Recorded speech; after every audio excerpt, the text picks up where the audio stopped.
EF20 Online is sponsored by the Climate Council of Greater Kansas City and KKFI 90.1 FM, Kansas City Community Radio. Please welcome your host, Hilary Noonan. Hi, Bob. Thanks very much. I'm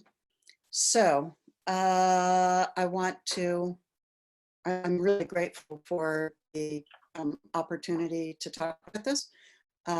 It's the intersection of plants, climate, soil, and water.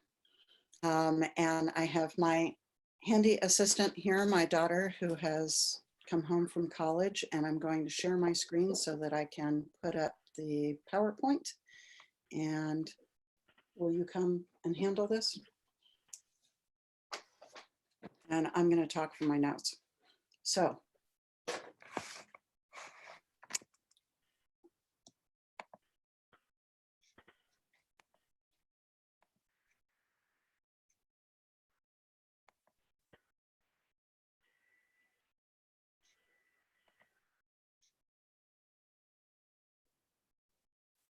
okay. I don't know what this is. You can't share the screen. You didn't. I can't share the screen. So now we have a problem. This is not logged in. Yeah, I know. I'm saying show them on this laptop. Turn the laptop. I won't have the notes. The green share screen button at the bottom, what happens when you press on that? We're telling it to share. It came up right there, so you're looking good. It's not allowing me. You were sharing. It looks like you're sharing your desktop, so all you need to do is bring PowerPoint. Okay. I see your desktop. Excellent. Awesome. So, wait, where is it? It's this one. Ho-ho, there we go. Okay, so sorry about that. The difference between Macs and Windows machines can be mind-boggling. Anyhow, I'm Hilary Noonan, and a dozen years ago or so, I was in grad school for landscape architecture and reading about biomimicry and that sort of thing. And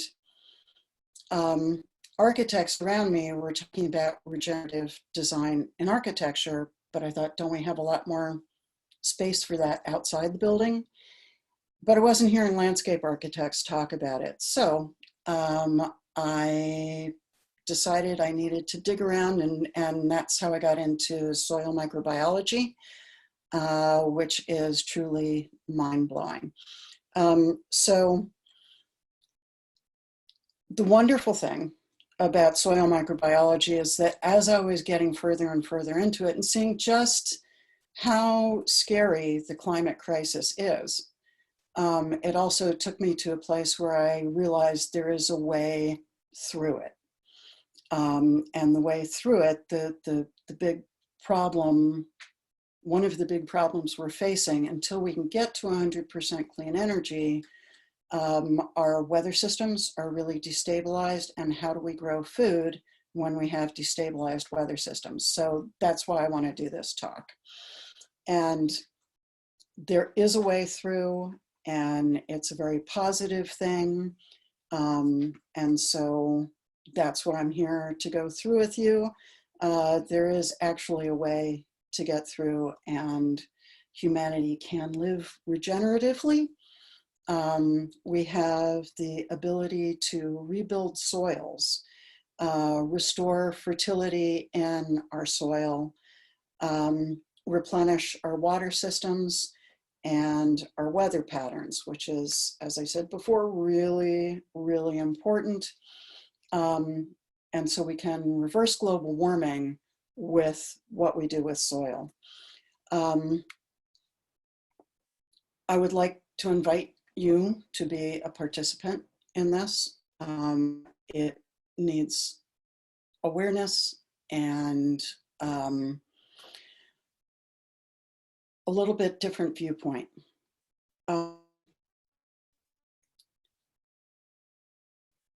Einstein said we can't solve problems by using the same kind of thinking we used when we created them, and that's a really important point, because generally the way humans go about things is a degenerative model or an extractive model. And so we take a look around us and, we're tool users, right? So we take a look around us and we see what we can use. And when there's excess, we toss it out. There is what's been proposed as a sustainable model, but quite honestly, for where we are right now, we've done so much damage that we don't want to be in this damaged state. What we want to get to is a regenerative model where we're actually building back our ecosystems and our planet. So the left side of the screen is degenerative, where we use farming in an extractive way. Regenerative is where we need to be, and when we get to there, then we can go to sustainability. You may be familiar with Ray Archuleta, who was with NRCS for, I think, 25 years. And he goes around talking around the country now because what he was taught in school and what is still being taught in school is not about how soil works. We talk about soil in terms of physical attributes, but we don't talk about soil as a system. And that makes all the difference. So here we are, 2020. We have a huge problem with the climate crisis. I don't think it makes sense to say climate change anymore. We're at crisis point. And carbon is not the enemy. That's a really important change in the way we think. 500 million years ago, we didn't have soils. We had land masses, but looked a lot like this. And then things started coming out of the ocean, and fungi started chewing on rock and turning it into soil. That's petagenesis. And that's what created the balanced climate, fresh water, fertile soil, and understanding that whole system takes us to much different solutions. So instead of dealing with the symptom, which is carbon, too much carbon in the air, we can actually get to a solution that deals with the problem. So, I mean, just basic thinking, where does a tree come from? Well, in school we're taught it's all from the roots, right? So it's all coming out of the soil. Quite honestly, trees and plants are built pretty much from thin air because they're taking that carbon out of the air to build the plant, to build the tree. And it's all powered by the sun. Plants have their own built-in solar panels. It's called photosynthesis, and it powers the whole system that builds the plants. So we take the sun energy, the plant is taking the CO2 into the leaves of the plant and making carbohydrates from it. This is where plants come from.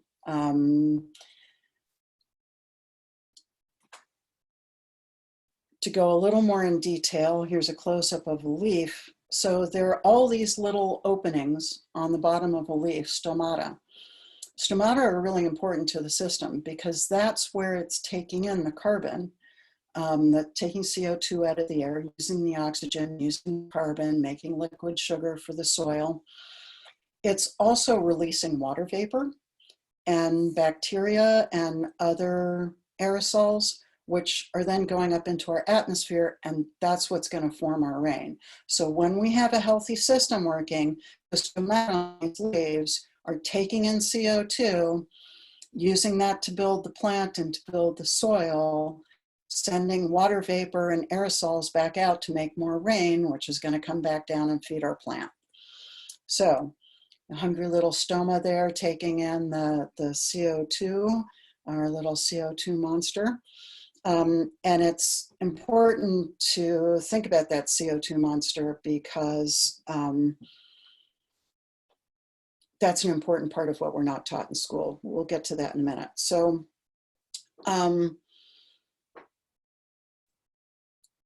we've been missing this huge part of how soil is built. We think about things falling to the ground and they decompose and mix with minerals, but that's only about 10 to 20% of what makes up stable soil. And in the past 30 years, what we've learned is that the majority of soil is built from sugars that the plants are pumping into the ground. If you've heard Dr. Christine Jones talk about it, she calls it liquid carbon. Once the plant has reached that photosynthesis level, then root exudates, so sending it from the leaf down through the plant, sending it out through the roots, and it's feeding bacteria and fungi, a whole host of protozoans, macro and microarthropods, this amazing array of soil microbes that are part of that soil system.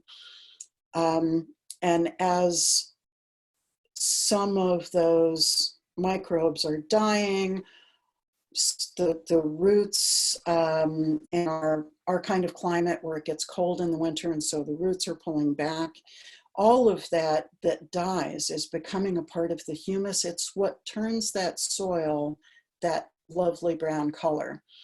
And just a quick tip for you here, if you get a chocolate bar that's 70% chocolate, that's the color you want your soil to be. So if you're out digging around in your yard, that's the color you want. So of course you have to open the chocolate bar, and once you have it open, you don't want to waste it, so go ahead and eat it. So plants are sharing their liquid carbon sugar with all the microbes in the soil, and it's a huge exchange because it's not just going one way. It's not just carbon going into the soil.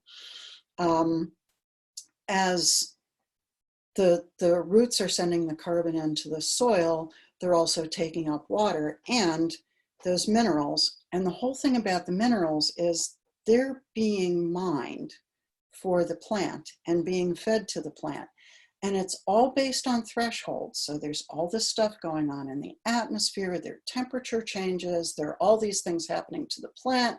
It's creating these thresholds. The plant is signaling for different things from the root system, and the microbes are responding to all of that. We don't have to keep track of it. The microbes do that. And it's right here in the rhizosphere that all of that is happening. That's a whole other string of classes, really, but it's how it's happening. This picture on the right gives you an idea of mycorrhizal fungi. So they form incredible mats. There's a guy named Paul Stamets, S-T-A-M-E-T-S. You can look up his TED Talk. It's absolutely fabulous. He mapped out one mycorrhizal fungi mat in Oregon, I believe it is, that is 20 square miles. He put sensors across that mat, and when he did something in one place, it lit up the sensors across the entire fungal mat. So let's say you have boron in one place of your soil, but you don't have it in another. Well, if you have that fungal mat, that fungi is actually going to mine it where it finds it and send it through that mat to the plant that needs it. It's absolutely astounding. If you don't have this, then the only way your plant can get minerals is by you feeding it. So you have to provide fertilizer in a form the plant can accept without all of these microbes to feed it. So then you're talking water-soluble synthetic fertilizers, which further put your whole microbial system in the soil out of whack. And they're water soluble, which means they can leach into waterways and they create pollution. The capacity of mycorrhizal fungi is absolutely stunning. And if someone tells you you can just put some in the soil around your plant and that's all you need, it's really not the whole story. You need organic matter in your soil. You need the different elements of a healthy system. You put those in place and you get the heck out of the way. And what it makes is this lovely carbon-rich soil, this nice brown color of 70% chocolate bar. And 30 to 40% of the sugars that plant is making, it's sharing. And those fungi are also chewing up chitin that comes from a number of sources in the soil, but it makes something called glomalin. And to tell you how new this soil science is, we just discovered glomalin in like 1996, which for people my daughter's age seems like a long time ago. For me, it seems like yesterday. It literally glues soil together to make soil aggregates. This is how you stop erosion. And all of those things happening, all of that living and dying, all comes together to make humus in the soil. And it's something that is not taught in our schools, it's not in our textbooks, and yet it is this incredible system of root exudates, glomalin, all of these microbes in the soil. Oops, there we go. So notice on the right, we've got bare soil. If I've got a tree or I've got a plant and it's taking carbon in from the soil and sending it into the soil, if I have bare soil, almost 90% of that carbon is coming back out of the soil and going back up into the atmosphere. Now, if I have a plant covering that soil on the left, you can see that plant with the bigger leaves. That's actually going to grab that carbon as it's coming out of the soil and cycle it back through the plant. When we get our photosynthesis higher, we're actually going to recapture most of that carbon that's being respired out of the soil. And the difference you get is the difference between these two soils. So that soil on the left, nothing is happening there. And it's generous to call it soil, it's basically dirt. On the right, you have an entire system. You can see roots coming through it. You've got all kinds of things happening there. You can see different soil horizons, and this soil is building. This is how in the Midwest, we got those soils that the pioneers talked about that were so many feet thick, because this is what was happening in our soils. That's not happening now.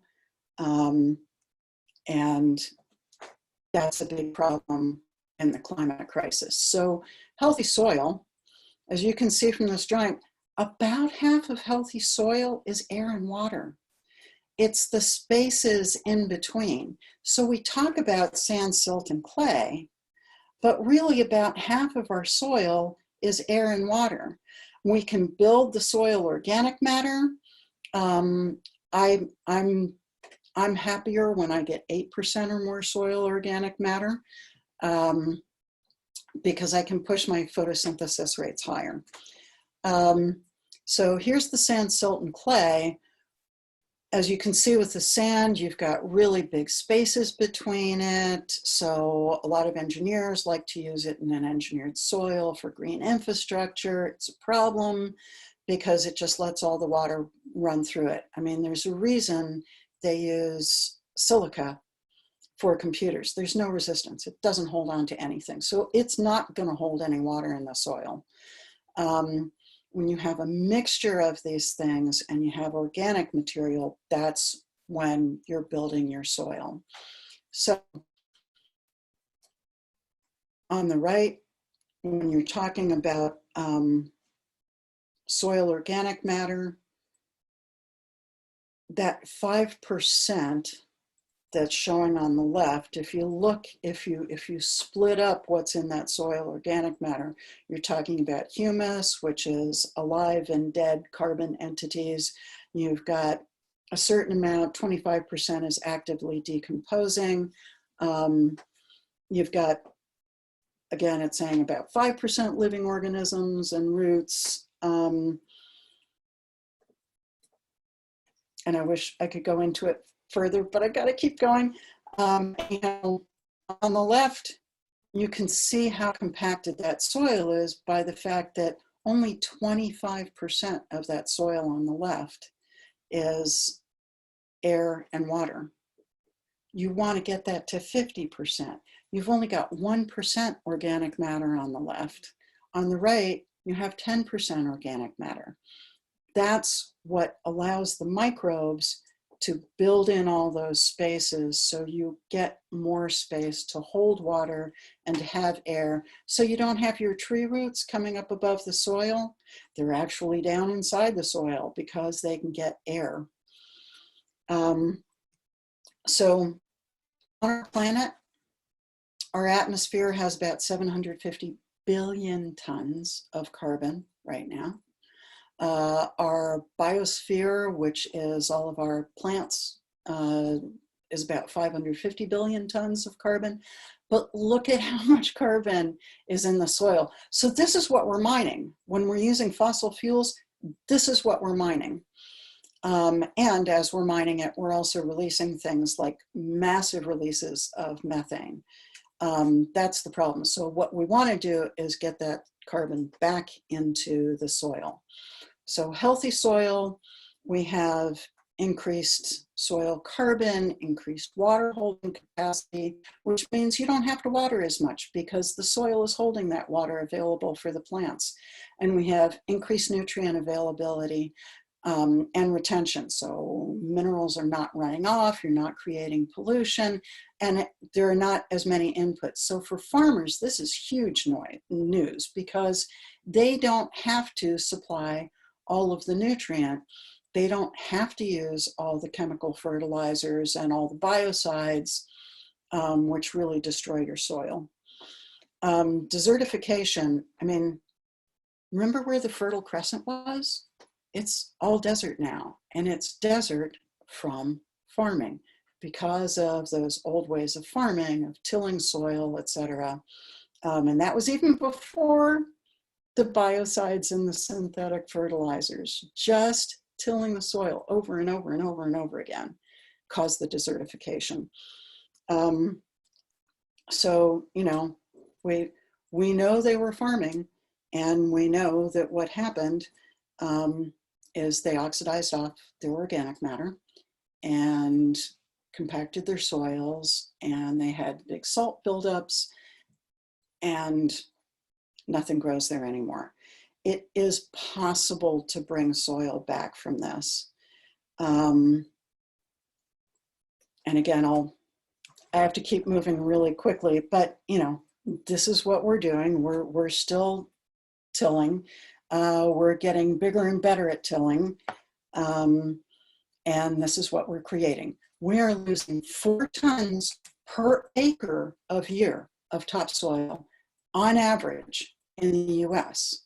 4 tons per acre of soil that is going away.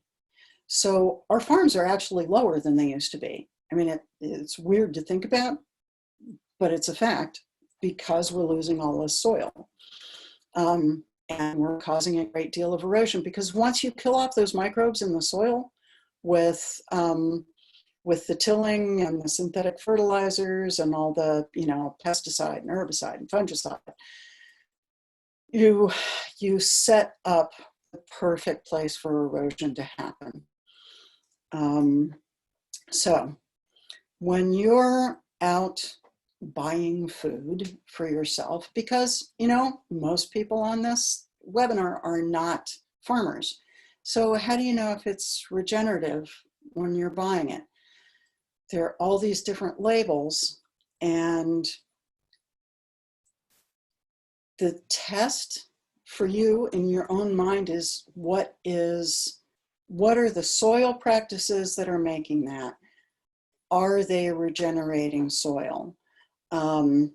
And I can go a little bit into regenerative agriculture on this, but again, we have very limited time. So regenerative agriculture, and I've heard people here, and they're well-meaning people, but they kind of lump together regenerative agriculture and sustainable agriculture and all of these different things. They really do mean different things. Regenerative agriculture is actually building your soil.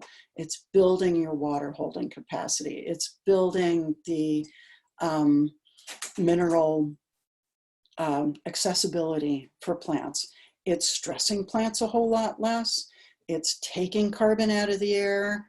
And stabilizing weather systems, because as it's taking carbon out of the air, it's also sending water vapor up into the atmosphere and creating more rain. 40% of our weather system is local. So Farmer Brown, yes, that's really his name, Gabe Brown up in North Dakota, when he first started paying attention to this, he had 1% organic matter. It took an hour for a ½ inch of rain to go into his soil. Since he started, he is using 0 fertilizer, 0 chemicals. He's making a lot more money because he's not spending all the money on the fertilizer and chemicals. He's up to 8% organic matter in his soils just by the way he's farming and by the way he's moving animals through his farm. He is a farmer rancher, and it's important to know that because animals are an important part of the system. There was recently an interview with woman Molly, I can't think of her last name. She has pretty well-known restaurants in California, vegan restaurants, and she raises a lot of what she uses in the restaurants on her own farm. She has every kind of animal. She has goats, she has cows, she has pigs. She doesn't harvest them for meat to serve at the restaurant, but they are an important part of her farming. If she had to pay for the ecosystem services provided by those animals, the cost of what she is producing would be so out of line. Nobody would go to her restaurants. Nobody would be able to afford to eat her food because it would be that much more expensive. Having animals as a part of the system is her microbial bank. It's her probiotic bank for the soil. So Farmer Brown, now a ½ inch of rain goes into his soil in 4.5 seconds because he has 8% organic matter. So 5 principles for soil, whether you're a farmer or you have your suburban lawn or whatever soil you can get to. Maybe it's just a plot in your neighborhood garden. The least disturbance, and disturbance is not just tilling, but it's also synthetic chemicals and the biocides, herbicide, pesticide, fungicide. Living root is essential. Soil armoring, your best soil armor is a plant. If you have to use mulch at some points during the year, maybe you've had a cover crop over the winter and you're knocking it down and just planting into it. So that soil is never bare. Bare soil is going to oxidize off organic matter. Animal integration.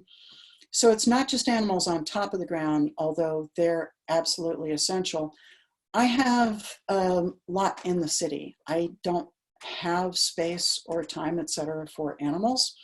So I have to make my own microbial bank and bring it into my soil. But that's also animal integration because all those microbes are alive. So we have animal integration above the soil, we have animal integration below the soil, and what I'm doing with my soil is also bringing in all sorts of beneficial insects. I'm supporting our native bees and our native insects that keep the system going, that pollinate the plants. And increased biodiversity is another big part of it. Because the more diverse our plantings are, the faster our carbon builds. Christine Jones has done some studies that if you have, 8 to 16 varieties of something, you will build carbon quickly with that. But if you have 26 varieties of plant, you will build carbon twice as fast. So it's an interesting thing to think about. And maybe in your plot, you don't have space for 26 varieties, but maybe you work with a number of neighbors and all together you have 26 different kinds of plants. And so you're bringing in the insects, which you're feeding birds, you're feeding the bats, you're feeding all sorts of other things that are an important part of that animal integration. So soil on the left, covered soil on the right. Where soil is degenerative, you lose your organic matter, the whole system gets unbalanced, and it takes a lot more effort to bring it back. The system on the right is regenerative. So tilling, you're losing carbon from your soil, it's becoming carbon dioxide going up into the air, becoming part of that CO2 pollution in the air. And you're losing water from the soil way too quickly. Soil is going to send water into the air far faster than your plants can, and far faster than it's going to turn into rain in your area. On the other hand, on the right-hand side is a picture of where they had a cereal rye growing over the winter, and they have planted into it. So now that's your soil armor, and you have your new plant coming up through it. Give you an idea of how much Roundup has become a part of, why we're essentially eating it in, oh heck, it's even in our beer. Glyphosate spraying in 1992, you can see where it's used the most, and glyphosate, which is Roundup, and how much we're using it in 2014. This is behind, I believe, so many health problems. It's a huge issue, and we need to change that as quickly as we can. We have a lot of rules about how many animals you can graze, and we thought desertification was from overgrazing. It turns out it's not actually the overgrazing, it's the way we graze. So overgrazing is a factor of time. And what people like Alan Savory, this is a photo, I believe, from Alan Savory. On the right is what was Savory's land. It's now owned by a cooperative of the people who live there. With grazing timed in a way that they aren't biting the plant down too far, but they're being moved the way predators would move those grazers through the landscape. That is what has built the plants that you're seeing on the right. Desertifying is on the left. He's running cattle on the right. It's absolutely astounding. Great TED Talk from Alan Savory and the Savory Institute. There are Savory hubs all around the world now. You can actually go and see what's going on. You can take classes there. Can't recommend it more highly. And quite honestly, it's not the cow, it's the cow.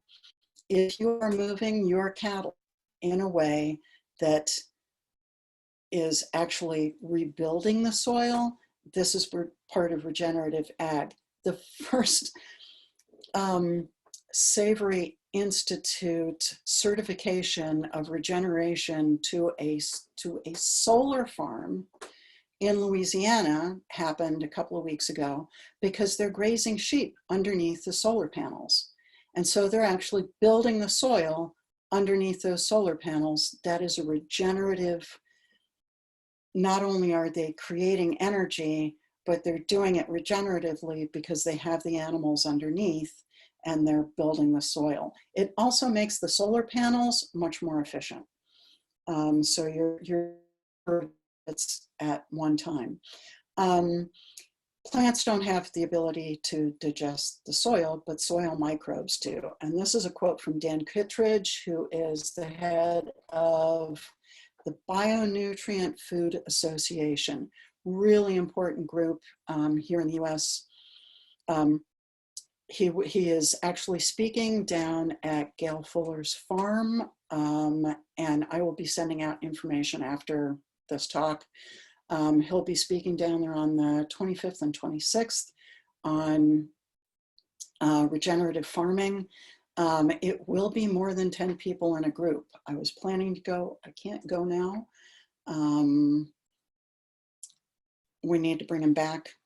when we're through with this crisis, because he's a really important person to hear in terms of how you actually get nutrient value into the food that you are raising.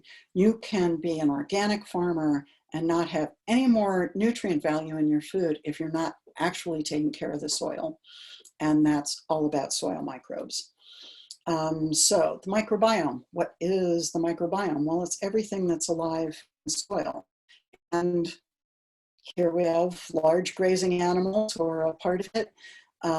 People think of cowpats as just leaving mineral, but all the microbiome from that animal is in that cowpat. So that is your four-legged brewer of compost tea.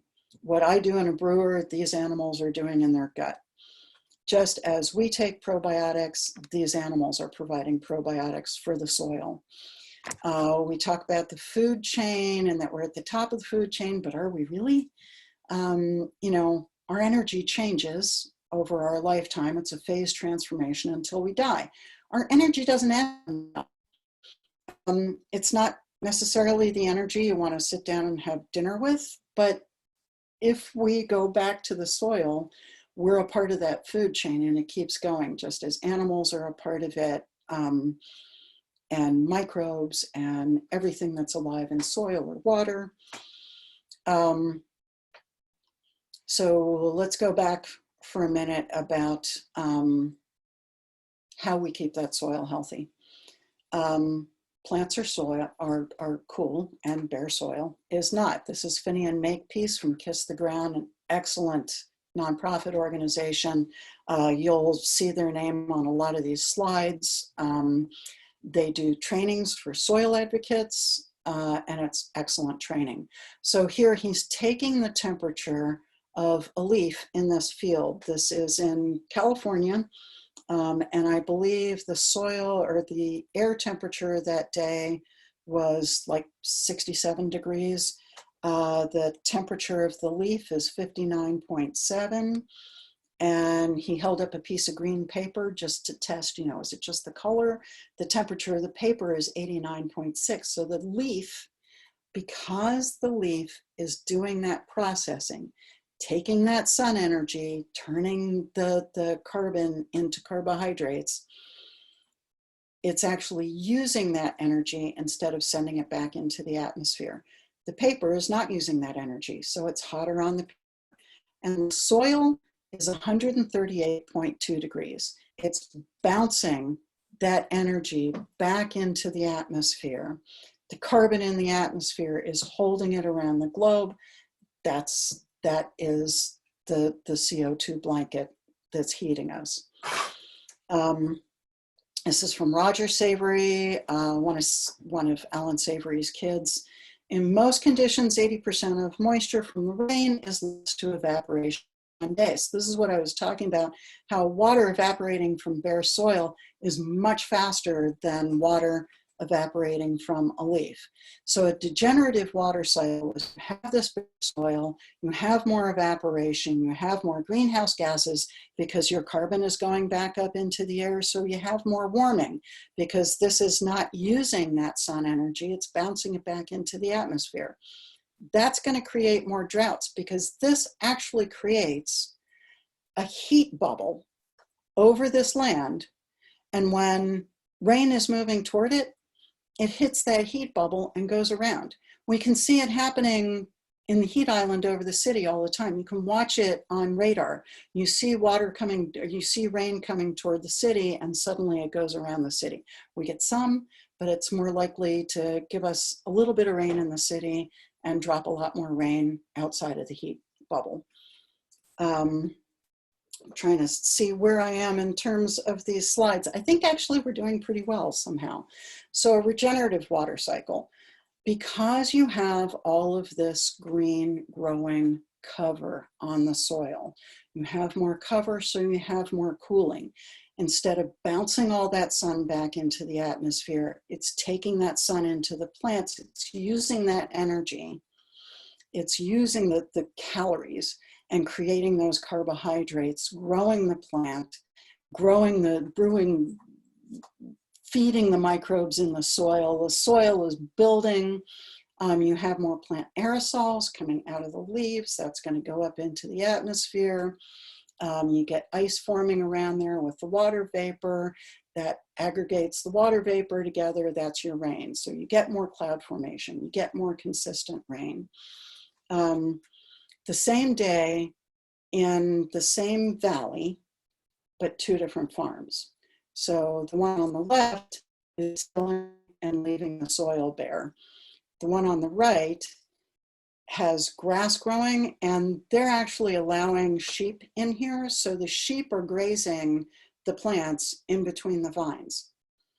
Lynette Miller down in Severy, Kansas does the same thing. She gets free forage from the guy who has the vineyard, and she gets a case of wine.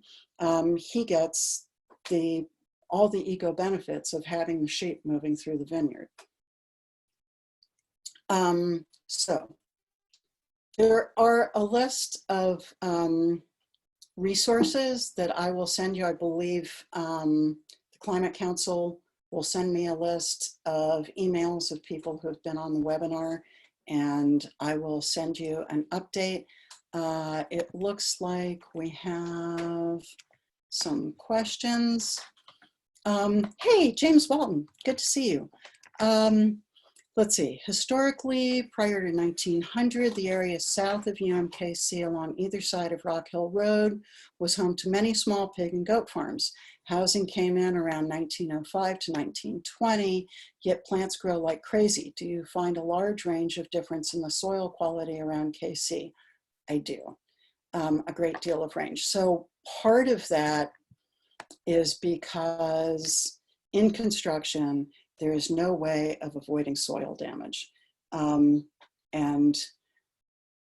I'll be talking more about that at the Native Plant Conference that hopefully we'll be able to have in the fall.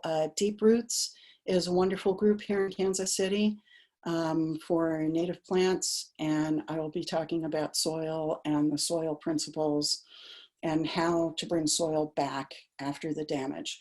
Another thing to keep in mind is our water system. We use chlorine and chloramine in the system so that we aren't growing pathogen microbes in the system and people get sick from the water system. Now, if you're using that to water, you are, of course, sending the chlorine and chloramine out into your soil, and it's going to kill microbes. The other thing to remember is that all of our water is coming through limestone. So in some parts of the country, they have to add calcium to their soils. Here we have tons of calcium, which is wonderful in some ways. We don't have to add it. It's really a problem in other ways because we have so much calcium that actually blocks plants from being able to take up other things. If you have lots of good humus in your soil, that deals with the calcium. So that will actually grab the calcium and allow other minerals access through microbes to your plants. It's amazing and it's stunning. We have very high CEC rates. We also generally, a lot of soils around here, when I do a chemistry test, the soil will have a pH of 8, which is high. When you're growing, if you have a vegetable garden or your perennials, they're really much happier at like 6.7 to 7. And it's that calcium that's really pushing up the pH. You don't want to just dump a bunch of sulfur on it because you're going to unbalance your soil even further. So the first thing is make sure you have lots of live biology in your soil. There are different ways of doing that. One is the underwear test, if anyone has heard of that. You take a pair of cotton undies and you bury them in the soil and dig them up after a few months and see what's left. It's stunning. The microbes will actually eat the underwear. It's a little weird, but it is a close to free way of seeing if you have good biology in your soil. There are other ways. There are tests you can pay for. There's some very expensive tests. There's some less expensive tests. Anyone who wants more information on that, I'm happy to give more information.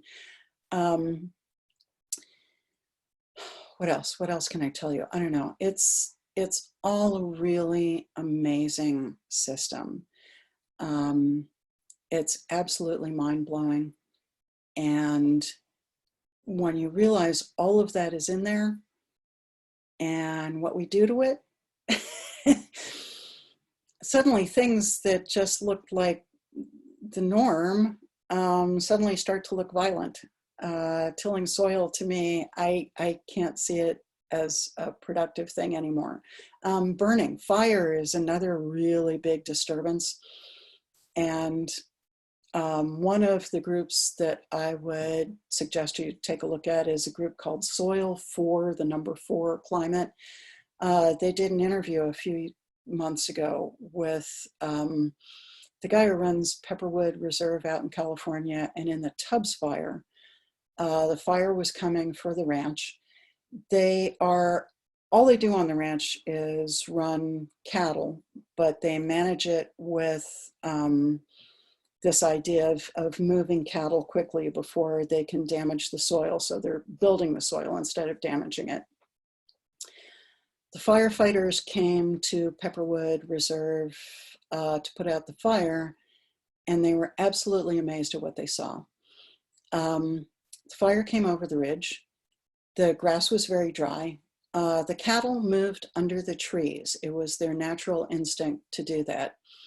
The fire went through the grass, but it was a flash fire. It was very quick and not very hot because it was just burning the grass, and because the soil was retaining so much water, it was just flashing through the grass.